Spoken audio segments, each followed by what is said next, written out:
If you have ever kept a dream sealed inside your chest, spoken it to no one, carried it like a fragile letter, then you already know a secret that most people never learn in a lifetime of trying. Pause, speak too soon, and the dream dies on your tongue. The universe has already approved your wealth, but you must tell no one. Let that sentence land in you for a moment. Pause, the universe has already approved your wealth, but you must tell no one. Most people do the exact opposite of this. They cannot wait. The moment a hope flickers in them, they speak it aloud. They tell their cousin. They post it online. They whisper it to coworkers over coffee. And then within weeks, the hope collapses under the weight of other people's opinions. Now here's the truth. Dreams are not built on applause. They are built in the quiet hours before dawn. They are built in the discipline nobody sees. They are built in the silent decisions nobody applauds.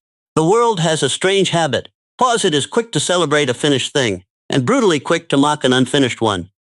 And the moment you announce a vision before you have laid the first brick, you have invited the mob into your workshop while the clay is still wet.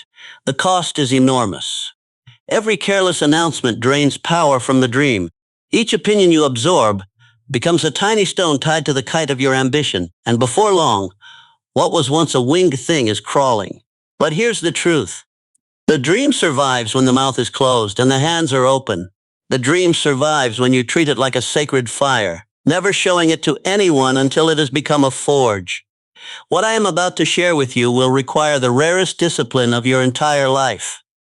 It will require you to lay low at the very moment every instinct in you wants to roar. It will require you to build a cathedral while the critics are still sharpening their pens. And the reward is this. The universe has already approved your wealth, but you must tell no one. Let that become the sentence you whisper to yourself every morning. Let it determine who you speak to and who you do not. Let it hang as a banner over your silent workshop. Today's teaching holds 6 quiet principles. The first will teach you to seal your lips. The second will teach you to write what you cannot say. The third will teach you the geometry of desire. The fourth will teach you to defend the flame. The fifth will teach you to live as if the universe has already paid you. And the sixth will teach you the role of faith as the architect of everything you cannot yet see. Here's the thing. History remembers a few, and the ones it remembers almost never made their greatest move in public. Seal your lips, sharpen your aim. Most believers think speaking a dream makes them accountable. They tell the room so the room will hold them to it. But this is the great reversal. Speaking the dream does not make you accountable. It drafts an army of skeptics against an unfinished building. Consider the young Thomas Edison in the late 1800s.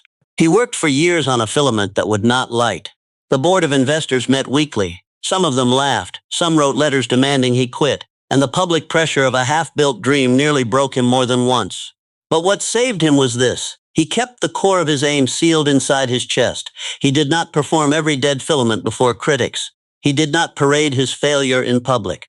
He defended the workshop from the room until the room had no leverage over the workshop. And inside that protected space, inside the silence he had refused to break, the bulb finally lit. Pause. Your sealed workshop was the only reason the light could be born. Your reply tonight is this. Pause. Decide which dream of yours is sacred. Pick one. Seal your lips about it for 90 days. Tell no one, not your best friend, not your spouse if they are not yet a builder with you, not your followers. Tell no one. Write it down, then close the book. Most believers in this work know they must write down their goal.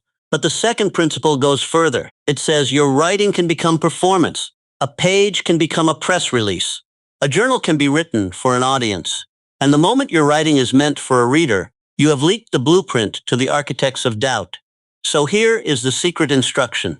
Write your definite chief aim in your own hand, then close the book. Do not reread it for 30 days. Do not share the page. Do not narrate the plan. Henry Ford, in the early years of his automobile work, kept the precise geometry of his vision locked inside his private notebooks. He did not publish the roadmap. He did not leak the strategy to competitors. He did not even fully share it with his closest partners until the machines were already turning. And because the blueprint was sealed, no one outside the workshop had leverage over the blueprint. Here is the metaphor, and listen to me carefully. Pause. A blueprint is not a building. It is a sensitive leaf of paper. Show it to the wind, and the wind tears it. Show it to the curious, and the curious redesign it. Show it to the jealous, and the jealous will find a way to bend it. Your apply it tonight is this. Take one page, write your definite aim in your own handwriting, then fold the page. Place it somewhere only you know. Do not reread it for 30 days. Let the seal hold. Definiteness is the rarest currency. Most people do not fail because they lack ambition. They fail because their ambition is fog. They say they want wealth. They have not drawn the shape of it. They say they want freedom. They have not numbered it. And fog cannot be guarded. You cannot put a fence around a cloud. You cannot seal a vapor in a letter. So when the wind of opinion blows, the fog drifts, and you wake one day to find your dream has been unmade by strangers. The universe does not approve fog. The universe approves definiteness. Consider Andrew Carnegie, the young immigrant who arrived in America with nothing. He did not say someday, perhaps, maybe.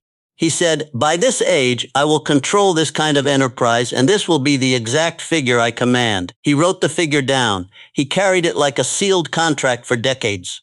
He did not let the room soften it. Vagueness invites interference.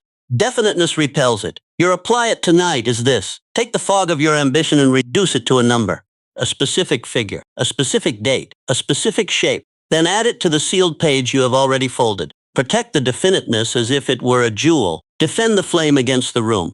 Now here is where the discipline becomes brutal. You have sealed your lips. You have written the blueprint. You have definitized the figure. You have done the silent work. And now the room will find you. The room will laugh when you change your routine. The room will mock the book you read at breakfast.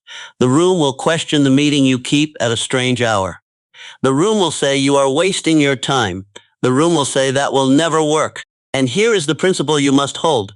The room is not the universe. The room is a weather pattern, and weather passes. A lighthouse does not apologize for its light when a storm has risen. The lighthouse does not dim itself to comfort the storm. The lighthouse holds its beam because the lighthouse is the lighthouse.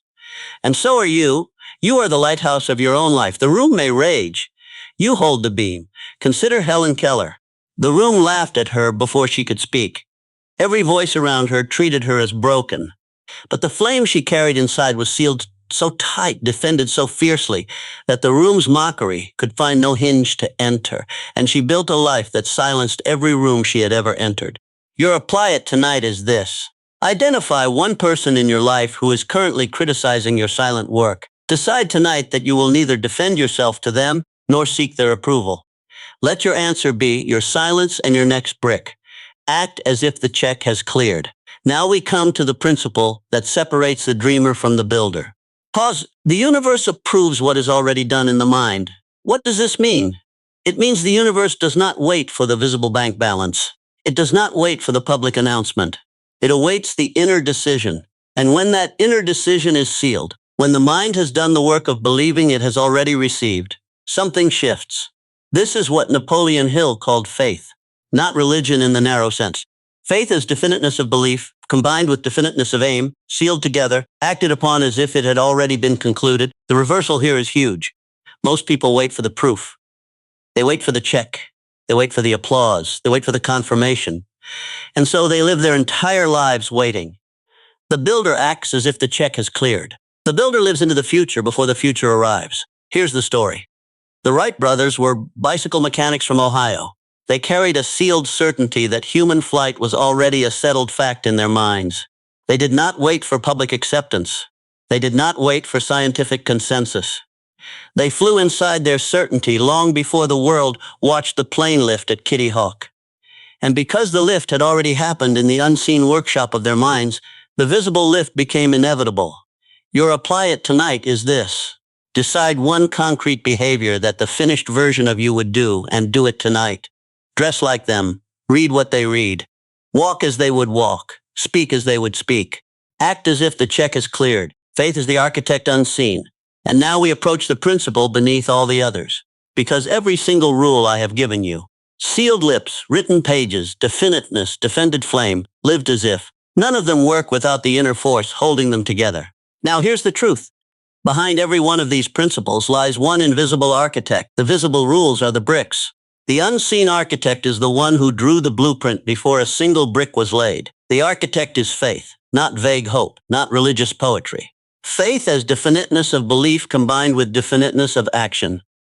Faith is the inner certainty that what you have aimed at has already been approved, and that the universe is simply completing the paperwork. Here is the metaphor, and I need you to carry it with you. Pause. A skyscraper does not rise because the bricklayer wishes hard enough. It rises because somewhere, in a quiet office, an architect sat with a blueprint, drew the shape, sealed the calculations, and committed to the foundation before any brick was laid.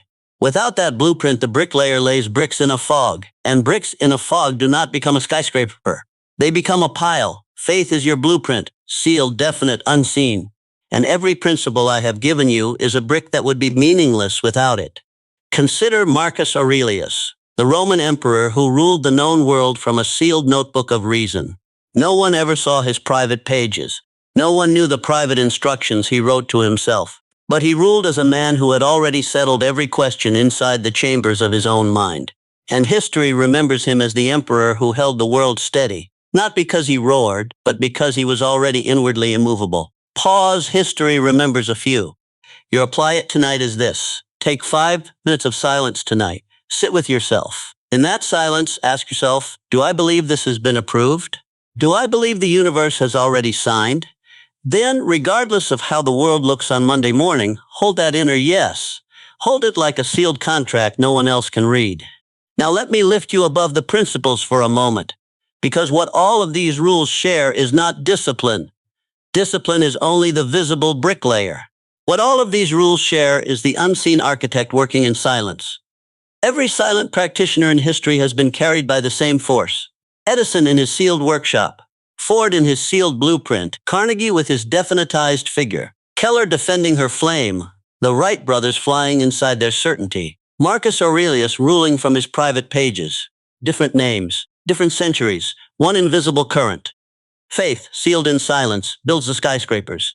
If you strip away the loud noise of the modern world, you will see this clearly. The noisy world rewards noise. The silent world rewards faith. And faith sealed in silence is what builds the mighty structures no one can later explain. And now I need to speak to you, not to your plans, not to your schedule, but to the person becoming inside you. Because everything I have said so far has been about things to do. And that is necessary, but it is not the deepest truth. The deepest truth is this. Pause. You are not a person with a plan. You are a person deciding who to be. And so a few things must be settled in the silent chambers of your mind. Settle them tonight.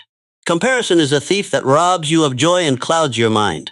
The moment you measure your sealed workshop against another person's open showroom, you have broken the seal. You have invited the thief inside. So refuse the comparison tonight. Close that door and lock it. Validation begins within. The room will never validate what is sealed inside you. Only you can. Stand before the mirror tonight and say nothing but no. You are the architect, the bricklayer, the keeper of the flame. Pause. You are the center of your universe. Never forget it. This is not arrogance. This is the structure of faith. A person who does not know they are the center of their own life will forever be an ornament in someone else's. Pause. You must reclaim the throne of your own mind. The world will try to furnish your thoughts for you. The room will try to decorate your dreams with their fears. The critics will try to redesign your blueprint. None of it succeeds unless you let it. Tonight, reclaim the throne. Pause. Before the world believes in you, you must believe in yourself. That is the order. The world comes second. You come first. And the principle is this. The world reflects what you have already concluded inside. Settle those things tonight. Settle them in the chambers no one visits but you. And then, in the morning, when the world begins to stir, the person who walks out of your bedroom will have already decided who they are, before the day tells them who to be. And now I will leave you with this. 3 short sentences. Write them on the corner of a card tonight. Carry them in your pocket until they have been written into your bones. Stop waiting. Pause. Stop making excuses. Pause. Start doing. Pause, because waiting is the seal broken. Excuses are the thief. Doing, silent, steady, unsealed, is the path. And let me tell you what is already true of you. Pause. The version of you that has already arrived, the version with the wealth, the freedom, the quiet authority, is already standing just outside the workshop door. They are waiting for you to seal one more page, lay one more brick, defend one more flame. And when that final brick is laid, when the check has cleared in your mind before clearing in the bank, when the sealed letter has finally been opened, you will step into that version of yourself quietly, and the world will not know how it happened. They will simply one day wake to find you already there. Reclaim the throne of your own mind. Speak too soon, and the dream dies on your tongue. The universe has already approved your wealth, but you must tell no one. Dreams are not built on applause. They are built in the quiet hours before dawn. The world is quick to celebrate a finished thing and brutally quick to mock an unfinished one. The dream survives when the mouth is closed and the hands are open. Treat the dream like a sacred fire, never showing it until it has become a forge. Every careless announcement drains power from the dream. Speaking the dream does not make you accountable. It drafts an army of skeptics. A blueprint is not a building. It is a sensitive leaf of paper. Show a blueprint to the wind and the wind tears it. Vagueness invites interference. Definiteness repels it. The universe does not approve fog. It approves definiteness. You cannot put a fence around a cloud. You cannot seal a vapor in a letter. The room is not the universe. The room is a weather pattern, and weather passes. A lighthouse does not dim itself to comfort the storm. You are the lighthouse of your own life. Hold the beam. The universe approves what is already done in the mind. The builder acts as if the check is cleared. Faith is definiteness of belief combined with definiteness of action. Faith is your blueprint. Sealed, definite, unseen. The noisy world rewards noise. The silent world rewards faith. You are not a person with a plan. You are a person deciding who to be. Comparison is a thief that robs you of joy and clouds your mind. Validation begins within. Only you can validate what is sealed inside. You are the center of your universe. Never forget it. You must reclaim the throne of your own mind. Before the world believes in you, you must believe in yourself. The world reflects what you have already concluded inside. Stop waiting. Stop making excuses. Start doing. Waiting is the seal broken. Excuses are the thief. Doing, silent, steady, unsealed, is the path. History remembers the few who built in silence. The room's mockery can find no hinge to enter a sealed workshop. Speak a dream to the crowd, and the crowd will redesign it for you. Tell no one. The universe knows. Why silence builds wealth? Speak it and lose it. The sealed blueprint principle. Faith builds skyscrapers. Not noise. Napoleon Hill. Shorts. Motivation mindset. Wealth mindset. Silent success. Think and grow rich. Napoleon Hill daily. Faith silent growth. Self-discipline reels. Silent success. Napoleon Hill. Wealth mindset. Mindset shift. Law of attraction. TikTok motivation. Most dreams die on the lips of the dreamer, not because they were too big, but because they were spoken too soon. In this long-form narration, recorded in the spirit and method of Napoleon Hill, we sit with a single quiet truth. The universe has already approved the wealth that is forming inside you, and you must protect it by telling no one. The hour moves through 6 quiet disciplines. Sealing your lips, writing and closing the book, deafness as the rarest currency, defending the flame against the room, acting as if the check is cleared, and faith as the architect unseen. Each one a brick in a workshop no one is permitted to enter. If you have ever felt the sting of another's opinion pressing down on a fragile hope, sit with this teaching, carry it, let the seal hold.